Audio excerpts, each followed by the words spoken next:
नमस्कार। भारत के लोकतांत्रिक विकास में मीडिया की क्या भूमिका है, इस विषय पर बात करने के लिए आज मेरे साथ पूर्व आईएएस डॉक्टर आलोक कुमार शुक्ला जी मौजूद हैं। आपका बहुत लंबा अनुभव रहा है प्रशासनिक सेवाओं में। 1986 बैच से आप आईएएस ज्वाइन किए हैं। तब से लेकर के आपने स्वास्थ्य, शिक्षा, डिजास्टर मैनेजमेंट, हेल्थ सेक्टर में बहुत अच्छा काम किया है। वर्तमान में भी आप प्रमुख सचिव स्वास्थ्य के पद पर नियुक्त हैं और शिक्षा विभाग का भी प्रभार संभाल रहे हैं। डॉक्टर आलोक जी, आपका बहुत बहुत स्वागत है। सर, एक प्रशासनिक अधिकारी के तौर पर आपने प्रशासन के तमाम अंगों में काम किया है।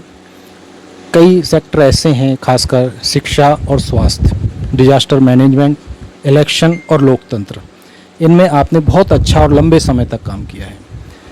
वर्तमान स्थिति में सर, मीडिया की जो भूमिका है लोकतंत्र को विकसित करने में, उसको मजबूती देने में, वो कितनी कारगर है और क्या वर्तमान का मीडिया लोकतंत्र को स्थापित करने में, जो खुद को लोकतंत्र का चौथा स्तंभ कहता है, उस बात को कायम रखवाने में कामयाब है? इस पर आप क्या कहना चाहेंगे?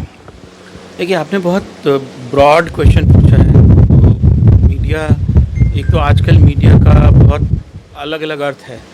एक ज़माना था जब मीडिया बेसिकली, जब मैंने अपनी नौकरी की शुरुआत की थी, उस वक्त तो मीडिया का मतलब प्रिंट मीडिया ही होता था। हम लोग अखबार पढ़ते थे, अखबार के अलावा या रेडियो होता था। उसके बाद धीरे धीरे टीवी शुरू हुआ। मतलब मेरे ज़माने में टीवी भी नहीं होता था, टीवी शुरू हुआ। अब सोशल मीडिया का ज़माना है, ट्विटर है, इंस्टाग्राम है, फेसबुक है और न जाने क्या क्या है, व्हाट्सएप है। तो उस सिलसिले में अब ये हो रहा है कि मीडिया इन जनरल, अगर हम एक मीडिया टर्म लेकर के चलें तो शायद वो बहुत सही नहीं होगा। अलग अलग मीडिया बहुत अलग अलग तरह का रोल प्ले कर रहा है। और एक बात तो बड़ी सीधी है, देखिए, मीडिया में दो तरह की चीज़ें हैं। एक है फैक्चुअल रिपोर्टिंग, जब फैक्ट की हम रिपोर्ट करते हैं तो वो तो बहुत महत्वपूर्ण है ही है, क्योंकि एक बहुत पुराने अमेरिकन प्रेसिडेंट ने ये बात कही थी कि sunshine is the best disinfectant. सूरज की रोशनी जो है वो सब सारे इन्फेक्शंस को दूर कर देती है। तो ट्रांसपेरेंसी जितनी ज़्यादा होगी, जितना ज़्यादा लोगों को पता चलेगा सरकार के बारे में और सरकार की दूसरी चीज़ों के बारे में, उतना ही सरकार के लिए, लोकतंत्र के लिए, सबके लिए अच्छा है। लेकिन मीडिया का एक दूसरा रोल ओपिनियन को लेकर है। तो मीडिया ओपिनियन मेकर भी है और मीडिया अपनी ओपिनियन भी जनता तक पहुँचाता है। वहाँ पर आप ये देखेंगे कि अलग अलग चैनल्स, अलग अलग मीडिया हाउसेस वो अपनी ओपिनियन बताते हैं। और जब एक ही फैक्ट के ऊपर आप ओपिनियन ओरिएंटेड कोई अगर प्रोग्राम कर रहे हैं, कोई शो कर रहे हैं, तो उसमें हर चैनल, हर व्यक्ति उसी एक सिंगल फैक्ट के ऊपर अलग अलग बातें करता है। वहाँ पर कभी कभी ये बात पैदा होती है कि ये ओपिनियन आपकी कितनी इंडिपेंडेंट है और कितनी ये ओपिनियन आपकी इंडिपेंडेंट नहीं है। अब अगर हम ये देखें तो, क्योंकि एक ज़माना था जब मीडिया, ख़ासतौर से भारत में जब मीडिया की शुरुआत हुई, तो वो स्वतंत्रता संग्राम के आंदोलन के साथ और एक बहुत बड़ी राष्ट्रीयता का भाव उस समय होता था। जितने हमारे बड़े बड़े नेतागण हुए हैं वो सब कहीं ना कहीं पत्रकारिता से जुड़े रहे हैं। महात्मा गांधी स्वयं अखबार निकाला करते थे, हरिजन के नाम से निकालते थे, यंग इंडिया के नाम से निकालते थे। तो उस ज़माने की बात बहुत राष्ट्रीयता से ओतप्रोत हुआ करती थी। अब मीडिया धीरे धीरे पहुंच गया है कॉरपोरेट्स के हाथ में और एक बड़ा बिजनेस है, एडवर्टीजमेंट्स हैं।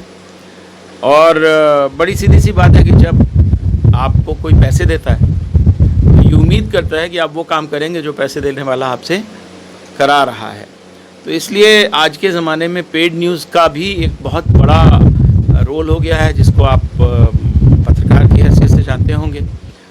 मैंने एक लंबे समय तक भारत निर्वाचन आयोग में काम किया, भारत के उप निर्वाचन आयुक्त के रूप में, और मैं कैंडिडेट्स की एक्सपेंडिचर मॉनिटरिंग का काम वहाँ पे देखा करता था। बहुत अच्छे और बहुत बड़े पत्रकारों से जो आपसी बातचीत होती थी, उसमें ये सुनने को मिलता था कि आजकल एडिटर्स को वो हैसियत ही नहीं रह गई है कि वो अखबार की पॉलिसी डिसाइड करें या चैनल की पॉलिसी डिसाइड करें। वो डिसाइड करते हैं वो लोग जो कि मैनेजर होते हैं या जो कि फाइनेंसर होते हैं। और अगर कोई एडिटर अपनी इंडिपेंडेंस को क्लेम करने की कोशिश करता है तो अखबार को चलाने वाले उस एडिटर की ही छुट्टी कर देते हैं। बीच में तो मैंने सुना एक अखबार ऐसा था जहाँ पे कोई एडिटर होता ही नहीं था, हर पेज का अलग एडिटर होता था। एक अखबार हमारे रायपुर का है जिसके बारे में मुझे पता चला कि उन्होंने संपादकीय लिखना ही बंद कर दिया। तो ऐसी परिस्थितियाँ भी हैं और ये केवल निर्वाचन से रिलेटेड नहीं है, निर्वाचन तो है ही। मुझे एक बहुत बड़े, आप जानते हैं, हिंदू के पत्रकार हैं साईनाथ जी, मेरे अच्छे मित्रों में से हैं। उन्होंने मुझे एक बार बताया कि हज़ारों करोड़ रुपए का लेन देन मीडिया के साथ होता है इलेक्शन के टाइम पे। और अगर वो कि कोई कैंडिडेट उन्हें नहीं एडवर्टीजमेंट दे रहा है, नहीं उनको विज्ञापन दे रहा है, तो अगर वो बुरे हुए तो उस कैंडिडेट की बुराई छापने लगेंगे। और बहुत अच्छे मीडिया हाउस हुए तो कम से कम उस कैंडिडेट को, और कुछ नहीं तो उस कैंडिडेट के बारे में छापना बंद कर देंगे, ताकि वो उसकी प्रेजेंस ही गायब हो जाए। वो चाहे जितनी रैली करे, चाहे जितना जो कुछ करे, अखबार में छपेगा नहीं उसके बारे में। तो बहुत सारे कैंडिडेट्स ये भी कहते हैं कि इससे तो बुराई छापो ज़्यादा अच्छा है, कम से कम हमारा नाम लोग पढ़ रहे हैं। पर ये बात केवल निर्वाचन तक सीमित नहीं है। जब किसी कंपनी के नया शेयर्स आते हैं तो आप ऑल ऑफ ए सडन देखेंगे कि उस कंपनी की बड़ी तारीफ़ें छपने लगती हैं। कोई नई फिल्म आती है, फिल्म 3 दिन बाद फ्लॉप हो जाएगी, लेकिन निकलने के पहले आप देखेंगे कि उस फिल्म के बारे में बड़ी तारीफ़ें छपती हैं। तो ये सब जो पेड न्यूज़ और पेड मीडिया की बातें हैं, ये भी हम लोग अपने चारों तरफ देख रहे हैं। और वो बहुत सारे उसमें से ऐसे लोग हैं जो पत्रकार नहीं हैं लेकिन पत्रकारों को कंट्रोल कर रहे हैं, क्योंकि पत्रकारों को भी अपनी आजीविका चलानी है, उनको भी वेतन चाहिए, तो वो कहाँ जाएं। और ट्विटर और सोशल मीडिया, इसके बारे में तो कहना बड़ा मुश्किल है। आप ऑल ऑफ ए सडन देखेंगे कि लोगों की लाइक्स खूब सारी बढ़ गई। पता चला कि कोई बेल्जियम में बैठ करके केवल लाइक कर रहा है बैठ के, उसको आप पैसे दे दीजिए, वो लाइक कर रहा है। आप देखेंगे कि व्हाट्सएप के ऊपर ऑल ऑफ ए सडन ढेर सारे ऐसे फर्जी वीडियो चल रहे हैं जो किसी की हंसी उड़ा रहे हैं, किसी का मजाक उड़ा रहे हैं, किसी की बुराई कर रहे हैं। तो ये सारी चीज़ें, कभी कभी उनसे राइट्स तक हो जाएं, सारी चीज़ें हैं आज के ज़माने में। बहुत अच्छाइयाँ हैं लेकिन कुछ बुराइयाँ भी हैं। सर, लोकतंत्र का मतलब होता है सीधा सीधा जनता का उसमें इन्वॉल्वमेंट, जिसको हम वयस्क मताधिकार या चुनाव से जोड़ते हैं। आप लंबे समय तक उप मुख्य चुनाव आयुक्त की भूमिका में रहे। आपने लोकसभा चुनाव भी कराए हैं और कई राज्यों में विधानसभा चुनाव भी कराए हैं। चुनावों के दौरान जनमत निर्माण करने या जनमत को बिगाड़ने में मीडिया का क्या रोल रहता है? देखिए, आप इस बात से समझ सकते हैं कि पुराने ज़माने में लगातार एग्जिट पोल आते थे, लगातार ओपिनियन पोल्स आते थे। इलेक्शन कमीशन को बैन करना पड़ा।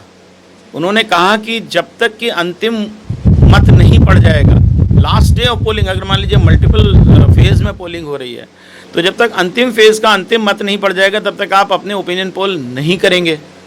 अपने एग्जिट पोल्स भी आप मीडिया पर नहीं चलाएंगे। ऐसा क्यों करना पड़ा? तो कहीं ना कहीं ये सारी चीज़ें लोगों को प्रभावित करती हैं। इस बात को तो इलेक्शन कमीशन भी मानती है और कुछ लोगों ने इसको कोर्ट में भी चैलेंज किया था, लेकिन कोर्ट ने अपहोल्ड किया कि नहीं, इलेक्शन कमीशन सही बात कह रही है। तो आप अब जनता के पास जो बात कही जाएगी, जनता तो वही सुनेगी ना। अगर टीवी में 100 चैनल आ रही हैं और उनमें से 100 में से 75 एक ही आदमी के कब्जे में है, तो जनता को तो चारों तरफ एक ही शोर नज़र आएगा, एक ही चीज़ नज़र आएगी। तो इस पर भी ध्यान देने की ज़रूरत है।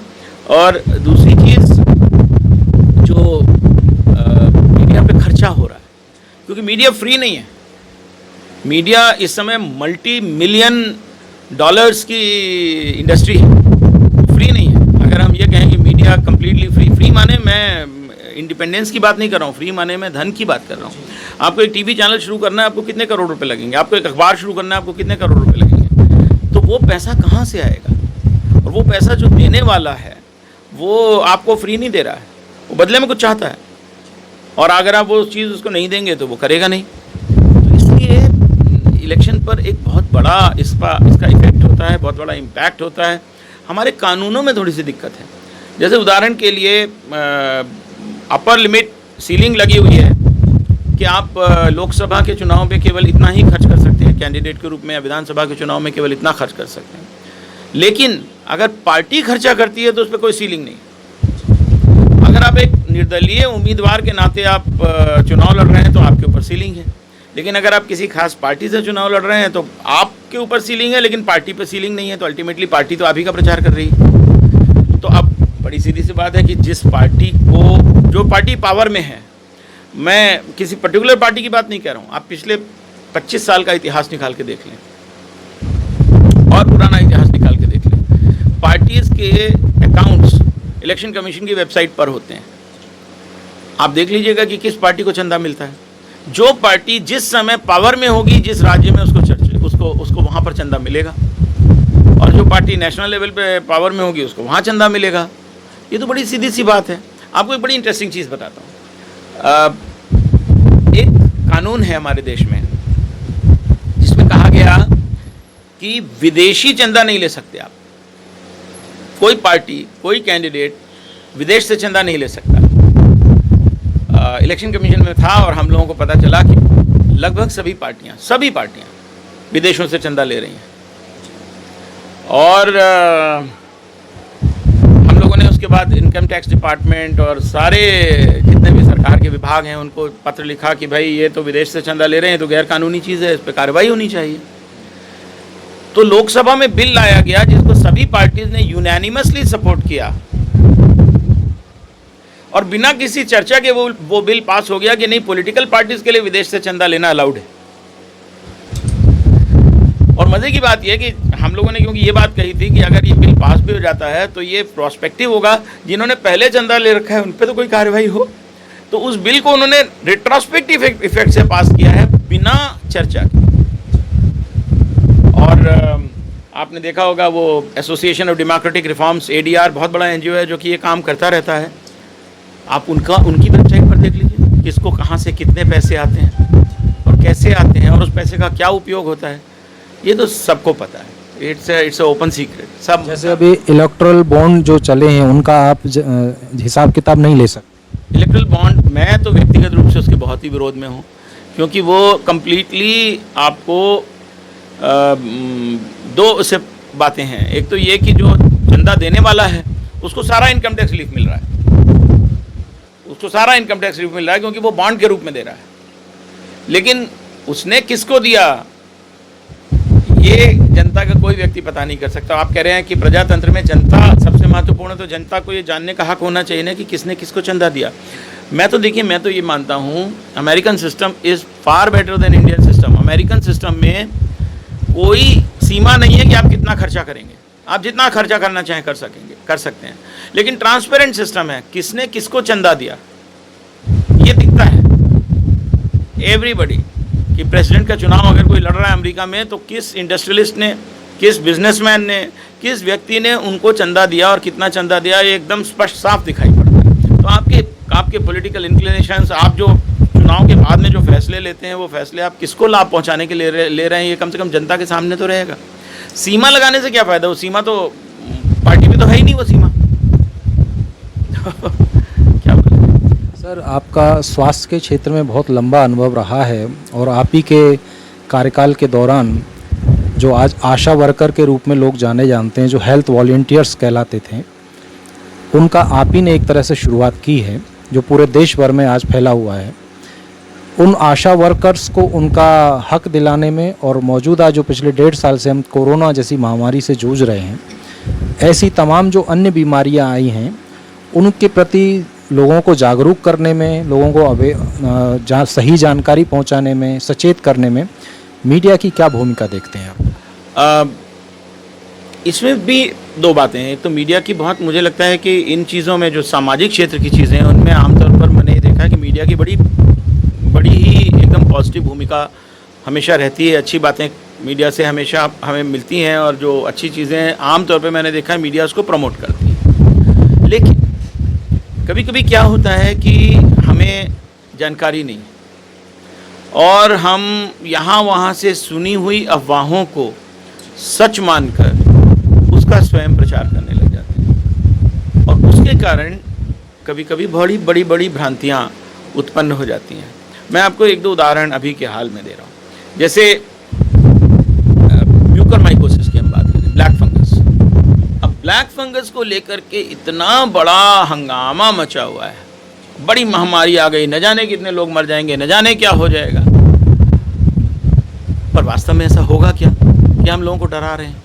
ब्लैक फंगस की असलियत ये है कि ब्लैक फंगस हर किसी को नहीं होता, उसका कोरोना से भी कोई संबंध नहीं है। ब्लैक फंगस होता है जब हमारी इम्यूनिटी लेवल कम हो जाए, और उसके लिए दो चीज़ें बहुत ज़रूरी हैं। पहली चीज़ ये है कि अगर किसी को बहुत अनकंट्रोल्ड डायबिटीज़ हो, और दूसरी चीज़ उसको बहुत हेवी डोज स्टेरॉइड की मिली हो। उसको कोरोना हुआ हो या ना हुआ हो इमैटेरियल है। ये बात है कि कोरोना में स्टेरॉइड बहुत ज़्यादा दिया गया है, तो इसलिए कोरोना के मरीज़ों को जो डायबिटिक हैं उनको ब्लैक फंगस होने की संभावना बनी हुई है। और हमने देखा कि छत्तीसगढ़ जैसे राज्य में 150 पौने 200 मरीज़ आए हैं, लेकिन उससे हम ये डरने लगे कि अगर मैं किसी ब्लैक फंगस के मरीज़ के पास बैठूंगा तो मुझे भी हो जाएगा। वो छूत की बीमारी, वो छूत की बीमारी नहीं है। अगर मुझे डायबिटीज़ नहीं है, अगर मैंने स्टेरॉइड नहीं लिया है, तो मैं ब्लैक फंगस के मरीज़ का हाथ पकड़ के हाथ भी मिला लूँगा, उसके बाजू में बैठ जाऊँगा, उसको सेम अगर मैं तौलिया भी इस्तेमाल कर लूँगा तो मुझे ब्लैक फंगस नहीं होगा। पर ये बात सामने नहीं आ रही। ऐसा एक भय का वातावरण बन रहा है कि नहीं, ब्लैक फंगस से बहुत दूर रहो, ब्लैक फंगस के मरीज़ से दूर रहो, ब्लैक फंगस वाले से बात ही मत करो। तो ये चीज़ हमको समझाने की ज़रूरत है कि ये वैसी छूत की महामारी नहीं है जैसी कि हम बात कर रहे हैं। कठिनाई है, समस्या है, उसका हल निकालने की ज़रूरत है, लोगों को, मरीजों को मदद करने की ज़रूरत है, दवा की कमी है, दवा की कमी दूर करने की ज़रूरत है, लेकिन डरने की ज़रूरत नहीं है। इसी तरह से कोरोना की बात अगर हम करें, एक ऐसा माहौल बन रहा है, बहुत अखबारों में मैं पढ़ रहा हूँ कि तीसरी लहर आएगी तो सबसे ज़्यादा बच्चों पे असर करेगी। अच्छा, इस जानकारी का स्रोत क्या है? आप कहाँ से आएगी जानकारी? हिंदुस्तान के अंदर अगर बच्चों के बारे में जो सबसे ज़्यादा जानकारी रखने वाले हैं तो वो कौन है? शिशु रोग विशेषज्ञ। उनकी जो सबसे बड़ी संस्था है वो IAP कहलाती है, इंडियन एकेडमी ऑफ पीडियाट्रिक्स। उन्होंने एक पूरा का पूरा आर्टिकल निकाला है कि थर्ड डोज में बच्चे ज़्यादा प्रभावित होंगे, इस बात का कोई प्रमाण नहीं। लेकिन हम, क्योंकि हमको ऐसी खबर में मज़ा आता है ना कि जो खबर ज़्यादा चले, लोगों को थोड़ा हम डराएं, और इसी तरह से टेस्टिंग, इसी तरह से आइवरमेक्टिन, रेमडेसिविर, प्लाज्मा। आज देखिए, कल गवर्नमेंट ऑफ इंडिया ने नया सर्कुलर जारी किया जिसमें उन्होंने कहा आइवरमेक्टिन से कोई फायदा नहीं, रेमडेसिविर से कोई फायदा नहीं, डॉक्सीसाइक्लिन से कोई फायदा नहीं, स्टेरॉइड भी कम देना चाहिए। तो कोरोना का इलाज नहीं हो रहा है, कोरोना का इलाज है ही नहीं। प्रधानमंत्री जी ने आज टीवी पे बोला कि कोरोना से बचाव का एकमात्र तरीका है कि भाई आप मास्क पहनिए या आप दूरी बना के रखिए। उसका इलाज नहीं, वायरस है वो, वायरस का इलाज होता ही नहीं है। इम्यूनिटी ही हमारे अंदर डेवलप होगी तो होगा। पर थोड़ा सा मुझे ऐसा लगता है कि टेक्निकल विषयों पर जो रिपोर्टिंग करते हैं उनको थोड़ा सा ज़्यादा पढ़ने की ज़रूरत है। सर, शिक्षा के क्षेत्र में भी आपने बहुत सारे प्रयोग किए हैं। मौजूदा में भी आप छत्तीसगढ़ के स्कूल शिक्षा विभाग का प्रभार देख रहे हैं, और पढ़ई तो हर द्वार योजना जो है वो पूरी आप ही की मॉनिटरिंग में चल रही है। आपने शिक्षा में भी कई तरह के प्रयोग किए हैं जो बच्चों के लिए कामयाब रहे हैं। शिक्षा के विकास में मीडिया की कोई भूमिका आपको नज़र आती है? हाँ, बहुत बड़ी भूमिका है। एक तो मुझे ऐसा लगता है कि काफ़ी काम अच्छा हो भी रहा है। 4-5 तरह की चीज़ें हैं। पहली चीज़ ये कि जब शिक्षक हमारे मेहनत करते हैं, काम करते हैं, उनको हम क्या रिवॉर्ड दे सकते हैं? फाइनेंशियल रिवॉर्ड हो नहीं सकता, प्रमोशन आउट ऑफ टर्न नहीं हो सकता, तो क्या रिवॉर्ड उनको मिलेगा? एक रिवॉर्ड है रिकॉग्निशन का। और मैंने ये देखा है कि जब कभी अखबारों में किसी शिक्षक की तारीफ़ छपती है कि उन्होंने बहुत बढ़िया काम किया, वो अपनी फेसबुक पर डालते हैं, वो व्हाट्सएप पे उसका प्रचार प्रसार करते हैं, उनको बड़ा अच्छा लगता है अंदर से कि हाँ, उनके एफर्ट्स को कोई रिकॉग्नाइज़ कर रहा है। तो एक तो ये बहुत बड़ी चीज़ है, और मैंने देखा कि इसमें मीडिया की बड़ी पॉजिटिव भूमिका रही है। बहुत सारी अच्छी अच्छी बातें, अच्छी अच्छी चीज़ें जो हमारे शिक्षकों ने की है वो लगातार मीडिया में आई हैं और बहुत पॉजिटिव स्टोरीज़ के तरीके से आई हैं। बहुत अच्छी बात है। दूसरा जो थोड़ा सा शायद आजकल उतना नहीं हो पा रहा है वो ये है कि मीडिया में हम अगर केवल खबर की बात कहें तो एक अलग बात है, लेकिन खबर के अलावा आप देखेंगे कि आपका एक पत्रिका का पेज होता है जिसमें आप कुछ कहानी, किस्से, चुटकुले, पहेलियाँ, ये सब चीज़ भी करते हैं। टेलीविज़न चैनल में भी इस तरह के प्रोग्राम होते हैं। एक ज़माना था, हम लोग छोटे थे, बहुत सारी बच्चों की पत्रिकाएं होती थी, चंदा मामा, पराग, वो सब बंद हो गई। ऐसी पत्रिकाओं की ज़रूरत है। बच्चे केवल टेक्स्ट बुक पढ़ें तो बच्चों को वो चीज़ें मिलेंगी नहीं। तो बच्चे दंत कथाएँ भी पढ़ें, बच्चे ईसप की कथाएँ भी पढ़ें, बच्चे पंचतंत्र की कहानियाँ भी पढ़ें, बच्चे बाल गीत भी देखें, बच्चे अच्छे अच्छे लेख भी पढ़ें, और हर महीने हर हफ्ते कुछ उनको नई चीज़ मिले पढ़ने को। कार्टून भी और हंसें भी, चुटकुले भी हों, क्या बुराई है, पहेलियाँ भी हों। तो कुछ हैं अखबार जो कर रहे हैं बड़ा अच्छा। अपनी चिल्ड्रंस मैगजीन बहुत सारे अखबारों में निकलती हैं, लेकिन मुझे लगता है कि बाल पत्रिकाएं जो एक समय में बहुत ज़्यादा थी हमारे देश में, उनकी संख्या कुछ घटती जा रही है, वो बढ़नी चाहिए। बच्चों को बहुत ज़रूरत है प्रिंट मटेरियल की, कि पढ़ें और पढ़ने की आदत डालें। सर, डिजास्टर मैनेजमेंट यानी आपदा प्रबंधन में भी आपका काफ़ी अनुभव रहा है। जब कहीं देश के किसी राज्य में, खासकर पहाड़ी राज्य उत्तराखंड, हिमाचल, आसाम, ऐसे राज्यों में जब कभी बादल फटने की घटनाएं होती हैं, या अचानक बाढ़ आ जाने की घटनाएं होती हैं, या भूकंप आ जाने की कहीं भी घटना होती है, तो तत्काल जानकारी लोगों तक प्रेषित करने में, या शासन प्रशासन के लोग जब नहीं पहुंच पाते हैं, तो वहाँ मीडिया कर्मी सबसे पहले अपने कैमरा लेकर के पहुंच जाते हैं और वहाँ से वास्तविक जानकारी देना शुरू कर देते हैं।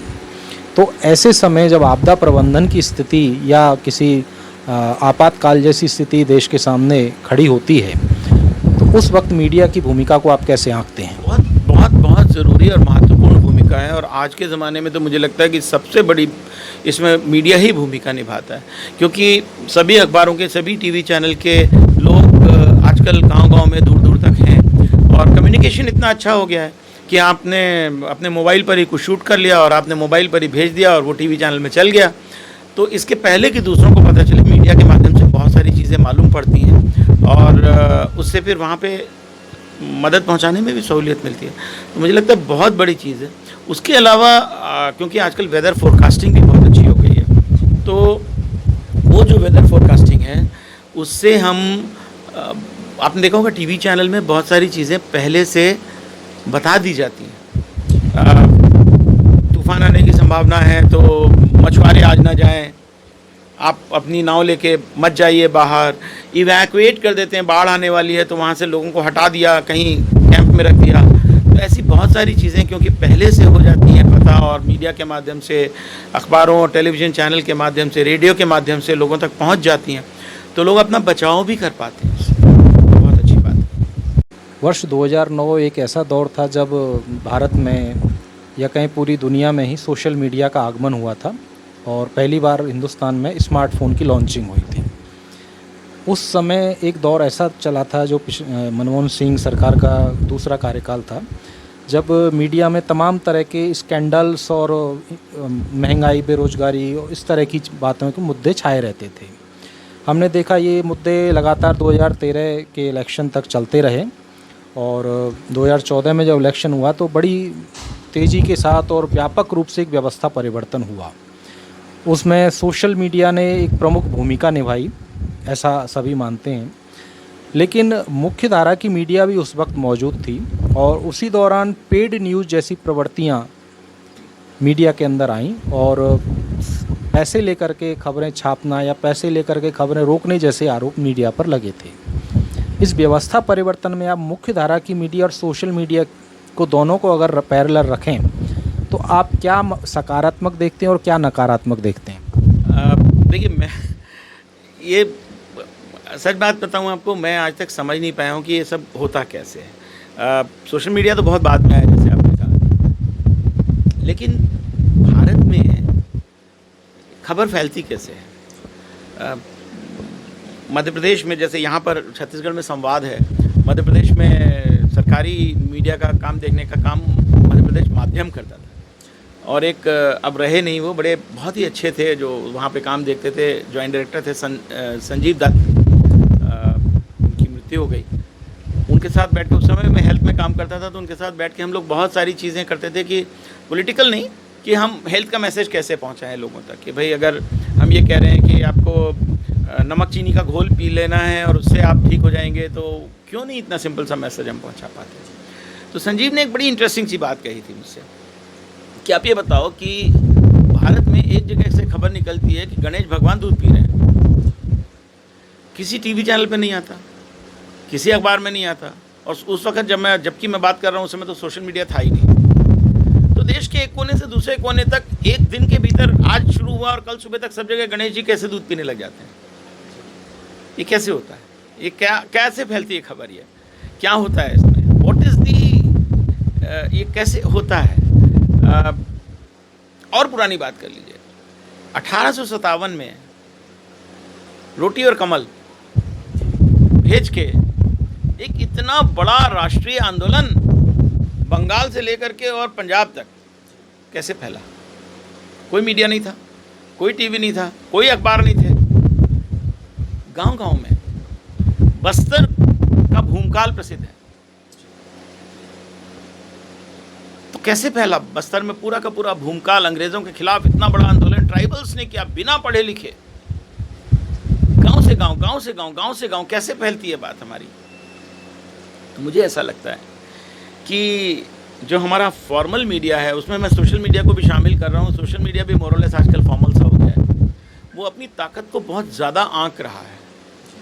शायद बहुत सारा इनफॉर्मल कम्युनिकेशन हो रहा है हमारे समाज के भीतर, जिसके बारे में लोगों को पता नहीं है, और वो हो रहा है। और फॉर्चुनेटली उस पर किसी का कंट्रोल नहीं है, सरकारों का भी कंट्रोल नहीं है, मीडिया हाउसेस का भी कंट्रोल नहीं है, कॉरपोरेट्स का भी कंट्रोल नहीं है, वो हो रहा है। और दूसरी चीज़ ये कि देखिए, अगर हम झूठ बोलना शुरू कर दें, गॉबल्स ने कहा था कि अगर एक झूठ को 100 बार बोल दिया जाए तो सच हो जाएगा, और हमारे बहुत सारे मीडिया हाउसेस ये बात सोचने लगे हैं कि एक झूठ को 100 बार बोलो तो सच हो जाएगा। लेकिन जनता समझती है, बदल जाता है लोगों को। आप थोड़ी देर के लिए बुद्धू बना सकते हैं, बहुत देर बुद्धू नहीं बना सकते, और लोगों को फिर समझ में आने लगता है कि आप क्या कर रहे हैं और कहाँ पर हैं और कहाँ से बोल रहे हैं और कौन आपसे बुलवा रहा है, सबको सब पता चल जाता है। ये छुपने वाली चीज़ नहीं है, और बल्कि होता ये है कि कुछ दिनों के बाद में आप इर्रेलेवेंट हो जाते हैं। आपने जिस दौर की बात की 2009, मैं तो उसी समय छत्तीसगढ़ से 2009 में इलेक्शन कमीशन गया था, और मैं शायद फरवरी के महीने में गया था, और अप्रैल में चुनाव डिक्लेयर हुए। मई जून में हम लोगों ने 2009 में लोकसभा के चुनाव कराए थे। फिर 2014 का भी लोकसभा चुनाव, मैं उस समय वहीं था जब लोकसभा चुनाव हुआ। तो कुछ टीवी चैनल थे जो बड़े मुखर थे और जो सरकार की बड़ी आलोचना करते थे। मैं तो शाम को बैठ के वही चैनल देखा करता था। लेकिन पिछले 4-5 साल से वो ऐसा लगने लगा कि वो तो पता नहीं, अब वो जो टीवी शोज़ हैं वो एंटरटेनमेंट शोज़ में तब्दील हो गए। और मैं ऑनेस्टली बता रहा हूँ कि अब जिन टीवी चैनल्स में और जिन टीवी शोज़ में बहुत शोरगुल होता है, मैं नहीं देखता हूँ। और मुझे लगता है शायद मेरे जैसे और बहुत सारे लोग होंगे जो नहीं देखते होंगे, या शायद एंटरटेनमेंट वैल्यू के लिए देखते होंगे कि चलो मज़ा आ रहा है, थोड़ा हल्ला हो रहा है, थोड़ा लोग एक दूसरे को गाली वाली बक रहे हैं, बड़ी अच्छी बात।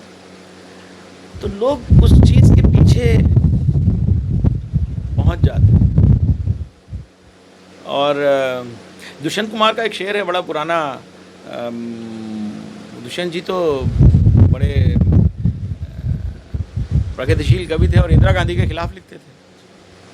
तो वो है उनका कि अब कहीं पर भी नज़र आती नहीं कोई दरार, घर की हर दीवार पर चिपके हैं इतने इश्तहार।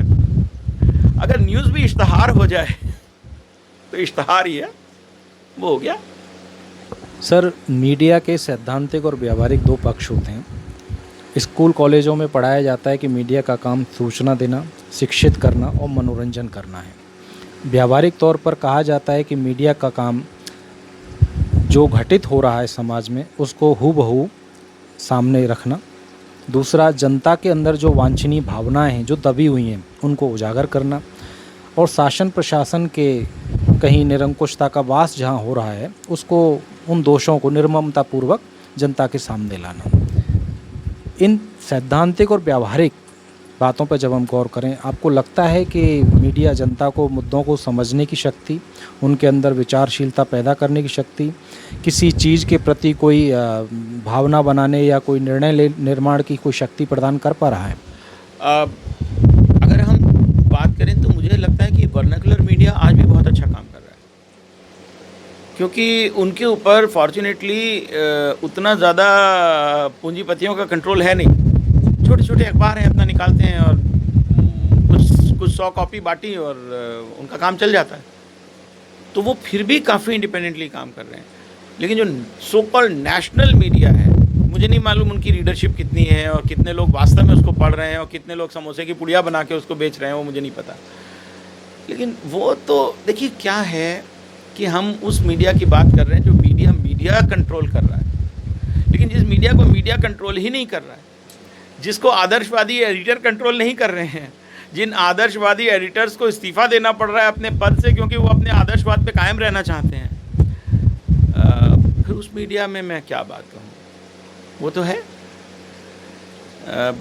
व्हाट्सएप पे कुछ दिनों पहले एक मैसेज आया था कि पहले अखबार छपकर बिकते थे, आजकल बिक कर छपते हैं। तो वो भी है। आपको कोई ना कोई ऐसा तरीका एक निकालना पड़ेगा जिसमें कि पैसे की भूमिका कम हो, तब इंडिपेंडेंस हो सकती है। और वहाँ जहाँ पैसे की भूमिका बहुत ज़्यादा है, वहाँ तो जो पैसा दे रहा है वो तो अपना निचोड़ लेगा आपसे, वरना देगा क्यों। सर, लोकतंत्र के 3 अंग विधायिका, कार्यपालिका और न्यायपालिका हैं। चौथा अंग मीडिया है और वो मीडिया को अलग से अधिकार नहीं है। आर्टिकल 19A के तहत जो आम नागरिक को अभिव्यक्ति की आज़ादी है वो मीडिया भी प्राप्त करता है। आपको लगता है कि शासन के जो 3 अंग हैं, विधायिका, कार्यपालिका और न्यायपालिका, इनमें सामंजस्य बिठाने में मीडिया की अति सक्रियता समाज के लिए लाभदायक है या हानिकारक है? देखिए, मीडिया दिक्कत क्या है, क्योंकि अल्टीमेटली अब सरकार कैसे मीडिया को कंट्रोल कर दिया है? एडवर्टाइजमेंट से। तो अगर मेरा पूरा का पूरा अखबार या टीवी चैनल ऐड से चल रहा है और उसका 90% ऐड मुझे सरकार से मिल रहा है, तो सरकार जो कहेगी वो मैं करूँगा। फिर मेरी सरकार की आलोचना करने की शक्ति कम हो जाएगी। ये तो बड़ी सीधी सी बात है। चाहे राज्य सरकार हो, चाहे केंद्र सरकार हो, चाहे कोई पार्टी हो, कोई इसके ऊपर नहीं है। और जहाँ तक विधायिका और जुडिशरी का सवाल है, उसमें तो वैसे भी ये कहा गया है कि आपको एकदम फैक्चुअल रिपोर्टिंग करनी है, आप उसमें कोई ओपिनियन तो दे ही नहीं सकते। तो आप जब असेंबली चल रही होती है लोकसभा में, तो आजकल लाइव टेलीकास्ट होता है, तो बहुत अच्छी बात है। कम से कम लोगों को पता चलता है कि उनके चुने हुए जनप्रतिनिधि क्या बोल रहे हैं वहाँ पर, और कितना बोल रहे हैं, और कितना पढ़ लिख कर आ रहे हैं, और क्या बढ़िया भाषण दे रहे हैं। जुडिशरी के जो जजमेंट्स की रिपोर्टिंग होती है वो भी अच्छी बात है। अब सामंजस्य बिठाने का काम मीडिया का नहीं है मेरे ख्याल से। मीडिया का काम तो रिपोर्टिंग का है, और उससे होना ये चाहिए कि कोई भी अगर शासन का कोई भी अंग, चाहे वो एग्जीक्यूटिव हो, जुडिशरी हो या लेजिस्लेचर हो, वो अगर अपनी सीमा के बाहर जाके काम कर रहा है तो मीडिया को उसको सामने लाना है और पता चले कि भाई आप वो कर रहे हैं जो आपको नहीं करना चाहिए। अगर एग्जीक्यूटिव का काम पॉलिसी तय करना है, नीति निर्धारण करना है, और कोर्ट नीति निर्धारण करने लगे, तो ये कोर्ट का काम नहीं है। कोर्ट का काम तो उस नीति, जो भी नीति निर्धारित हुई है, उसके ऊपर अगर किसी प्रकार की बात आती है या कोई कहता है तो उसका परीक्षण करके और उसका जुडिशियल रिव्यू करने का है। विधायिका का काम ये नहीं है कि वो कार्यपालिका की तरह जा कर के किसी काम को अंजाम दे। विधायिका का काम है कानून बनाना। तो आप ये देखेंगे, कभी आप इसको चेक करके देखिए कि चाहे वो लोकसभा हो, चाहे वो विधानसभाएं हों, उनका कितना प्रतिशत समय कानून बनाने में लगता है और कितना प्रतिशत समय दूसरी चीज़ों में लगता है। आप अक्सर ये पाएंगे कि सत्र समाप्त होने के दिन सारे विधेयक बिना चर्चा के पास हो गए, जबकि आपका काम विधेयक पास करना है। विधेयक पर चर्चा करने का आपका समय नहीं है और बाकी सारी चीज़ों पे आप चर्चा कर रहे हैं। ये बात भी तो सामने आना चाहिए ना कभी। और अब क्योंकि सब चीज़ का लाइव टेलीकास्ट होने लगा है, तो वो सारे हमारे जो पॉलिटिकल रिप्रेजेंटेटिव्स हैं उनके लिए एक अवसर भी है अपनी बात सामने रखने का। तो वो कहते हैं अपनी बात, तो और अच्छी बात है, कम से कम कह रहे हैं, लोगों को पता चल रहा है, सुन रहे हैं। पर मीडिया शायद सामंजस्य बिठाने का काम नहीं करेगी। मीडिया मेरी समझ में उस चीज़ को जनता के सामने लाने का काम कर सकती है कि भाई देखिए ये कर रहे हैं, ये कर रहे हैं, इनको ये करना चाहिए था। अंतिम 2 सवाल और हैं मेरे, उसके बाद मैं समाप्त करूंगा। मीडिया की जब से सक्रियता बढ़ी है तब से आपको लगता है कि सरकार या शासन प्रशासन के अंदर जो बुराइयां थी, खासकर भ्रष्टाचार, रिश्वतखोरी, लाल फीताशाही, काम में ढिलाई बरतना, विधायिका में भी खामियां थी, नोटों का, सीटों का जो खरीद फरोख्त होता था, काला धन, करप्शन बढ़ता था, मीडिया में ये चीज़ें स्टिंग ऑपरेशनों के माध्यम से या सतत रिपोर्टिंग के माध्यम से जब सामने आती हैं, आपको लगता है इन बुराइयों पर कहीं अंकुश लगाने में मीडिया कामयाब रहा है? इन बुराइयों को कम से कम फोकस करने में और सेंटर स्टेज लाने में तो ज़रूर मीडिया कामयाब रहा है, लेकिन इनको कम करने में मीडिया कामयाब रहा है। यदि ये सवाल आप पूछ रहे हैं तो पहले इसका मतलब है कि आप ये मान रहे हैं कि बुराइयां कम हो गई हैं। तो आप सचमुच में क्या मानते हैं कि ये बुराइयां कम हो गई हैं? मुझे तो लगता है कि कम नहीं हुई हैं, बढ़ी हैं शायद। मीडिया अपने इस उद्देश्य में सफल नहीं हो पाया। पता नहीं मीडिया का ये उद्देश्य है कि नहीं। मीडिया का उद्देश्य इन बुराइयों को कम करना है या मीडिया का उद्देश्य इन बातों को सामने लाना है? आजकल तो मुझे लगा हम थोड़े बेशर्म से हो गए हैं। आप कहेंगे भ्रष्ट है, हाँ भाई भ्रष्ट है। अभी देखिए वेस्ट बंगाल में क्या हो रहा है।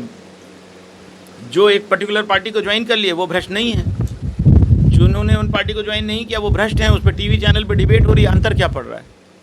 नहीं करेंगे आपका कुछ। एक चीफ सेक्रेटरी साहब हैं, वो मुख्यमंत्री की बात माने कि प्रधानमंत्री की बात माने? कहाँ जाए? मुख्यमंत्री सामने बैठी हैं, वो कह रही है मेरी मीटिंग अटेंड करो। प्रधानमंत्री वहाँ बैठे हैं, वो कह रहे हैं मेरी मीटिंग अटेंड करो। वो आदमी बेचारा आपस में बीच में कट जाए क्या? और दो दिन बाद उसका रिटायरमेंट था, उसको आपने बुला लिया अपने पास और कहा तुमको सजा देंगे। तो आप ये बताइए लाल फीताशाही क्यों नहीं होगी? कोल secretary,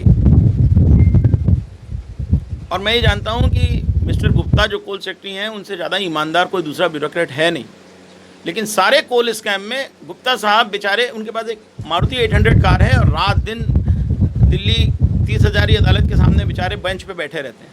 secretary government of India, ठीक है, मैं तो हर पार्टी की बात कर रहा हूँ। उनको 9 केस में अभियुक्त बनाया गया है कोल स्कैम में, जिसमें 5 में उनको सजा हो चुकी है। उन्होंने एक छोटी सी बात कही कि भाई कोल मिनिस्टर तो मनमोहन सिंह थे, उनको भी एक्यूज बना लो, तो सुप्रीम कोर्ट ने मनमोहन सिंह को छोड़ दिया। कोल सेक्रेटरी बेचारा मर रहा है। तो आप ये बताइए कि प्रधानमंत्री जी या मुख्यमंत्री जी या कोई मंत्री जी की बात कह के मैं फाइल पे साइन क्यों करूं? आप मुझे तो जेल में डाल देंगे। मंत्री जी का तो कुछ नहीं होगा, तो लाल फीताशाही क्यों ना करूं मैंने क्या अपनी जान देने के लिए नौकरी की हुई है? मैं भी उसके अंदर 4 नोट ऐसे लिखूंगा कि भाई ये नहीं हो सकता। क्यों ना लाल फीताशाही हो? आपको लगता है कि लाल फीताशाही तब खत्म होगी जब आप त्वरित निर्णय करने वाले को पुरस्कृत करेंगे, सजा नहीं देंगे। यहाँ तो आप त्वरित निर्णय करने वाले को सजा दे रहे हैं। तो मीडिया उसमें क्या, मीडिया बचा लेगा क्या हमें? मीडिया कैसे करेगा उसमें? ये कहने का मतलब। सर, जब किसी अधिकारी की आवाज़ शासन नहीं सुनता है और उनको ऐसा लगता है कि मैं कहाँ जाऊँ, तो उनके पास 2 ही रास्ते खुलते हैं, या तो वो न्यायालय की शरण जाएं या मीडिया के सामने जाएं। मई 2018 में एक मौका हमने जब देखा था कि न्यायालय के, सुप्रीम कोर्ट के 4 जज मीडिया के सामने आकर के प्रेस कॉन्फ्रेंस करते हैं, तो ऐसे में आप मीडिया की भूमिका को कैसे आंकेंगे? नहीं, मैं समझता हूँ इसमें मीडिया की भूमिका का सवाल नहीं है। मुझे लगता है कि जो आपने 2 विकल्प बताए वो दोनों विकल्प किसी अधिकारी के पास नहीं है। ना न्यायालय में जाने का विकल्प है, ना मीडिया में जाने का विकल्प है। क्यों? आपने प्रजातंत्र की बात कही। प्रजातंत्र में जनता ने किसको वोट दिया है? अधिकारियों को नहीं दिया है, सुप्रीम कोर्ट के जज साहब को नहीं दिया है, मुझे नहीं दिया है। वोट दिया है जनता ने अपने चुने हुए जनप्रतिनिधियों को, ठीक है ना?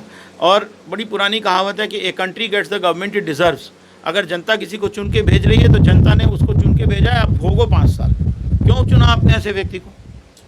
तो अधिकारी के पास ये विकल्प नहीं है कि वो मीडिया में जाए, और अधिकारी के पास ये विकल्प भी नहीं है कि वो न्यायालय में जाए। हाँ, अगर उसको अपने हृदय के अंदर इतना ज़्यादा महसूस हो रहा है तो उसको पहले इस्तीफा दे देना चाहिए, आम जनता बन जाना चाहिए, और आम जनता बनने के बाद आप न्यायालय भी जा सकते हैं और मीडिया में भी जा सकते हैं।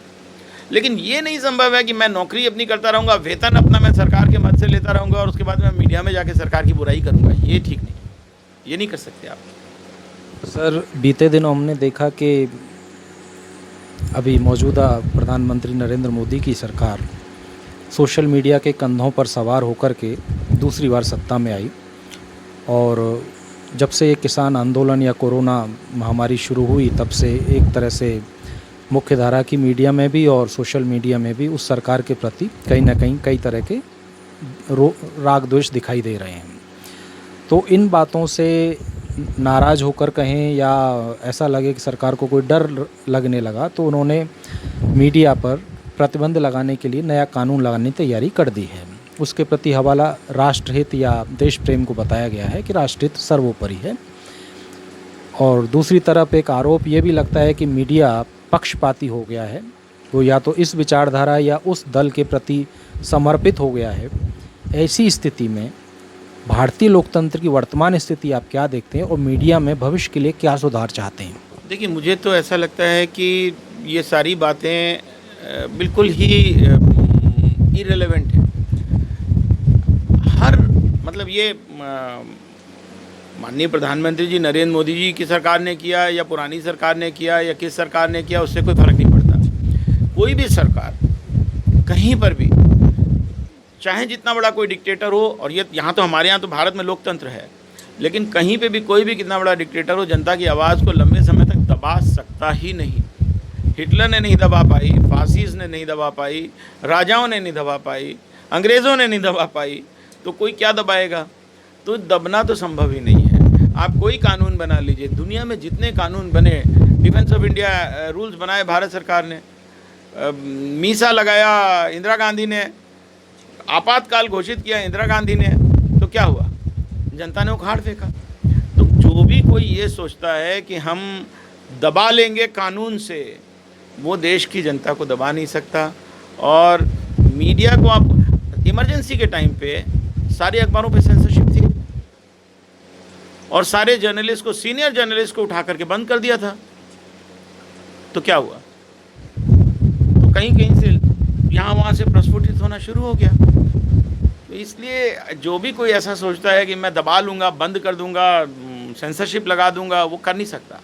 वो तो हो नहीं सकता। मुझे तो पूरा विश्वास है कि दुनिया में प्रजातंत्र को छोड़कर और कोई ना तो रास्ता है, ना कोई भविष्य में हो सकता है। और आम जनता जब ठान लेती है तो फिर कोई तिनके की तरह उड़ जाता है, कोई बचता नहीं है। बिल्कुल सिंपल सी बात है। और जब तक आप जनता की भलाई करते रहेंगे तो मीडिया भी आपके खिलाफ छापने में डरेगा, क्योंकि आपकी पॉपुलैरिटी होगी। मीडिया आपके खिलाफ छापता कब है? जब आपकी पॉपुलैरिटी कम होने लगती है। आपने स्वयं कहा कि नोटबंदी हो गई, किसान आंदोलन हो गया, फला हो गया, ढिमका हो गया, उसके कारण पॉपुलैरिटी कम हुई तो मीडिया भी चढ़ दौड़ा। यही तो है। भविष्य का मीडिया कैसा देखते हैं? मुझे लगता है जितना मीडिया को भी डेमोक्रेटाइज होना चाहिए और होना पड़ेगा और होगा। और मुझे ऐसा लगता है कि वक्त वो आने वाला है जब आपका ये जो रेगुलर टीवी चैनल्स और रेगुलर प्रिंट मीडिया, तो ऑलमोस्ट आजकल अखबार कितनी कॉपी में छप रहे हैं, कहाँ जा रहे हैं? सारे के सारे अखबार जो छप रहे हैं वो तो इंटरनेट पर ही आ रहे हैं ना। मैं तो कोई अखबार खरीदता नहीं, सुबह उठ करके कम से कम 20-25 अखबार पढ़ता हूँ, सारे इंटरनेट पे। तो ज़माना अब इंटरनेट का ही है और लोग आपस में इस तरीके से बात करते हैं और इतने, आप रोक नहीं सकते उसको। वही होने वाला है, उस पर कोई रोक टोक हो नहीं सकती। आप कितने अगर व्हाट्सएप मैसेज लाखों की, करोड़ों की संख्या में चल पड़ेंगे तो आप किस किस को रोकेंगे? कितने लोगों का फ़ोन जब्त करेंगे? कितने को जेल में डालेंगे?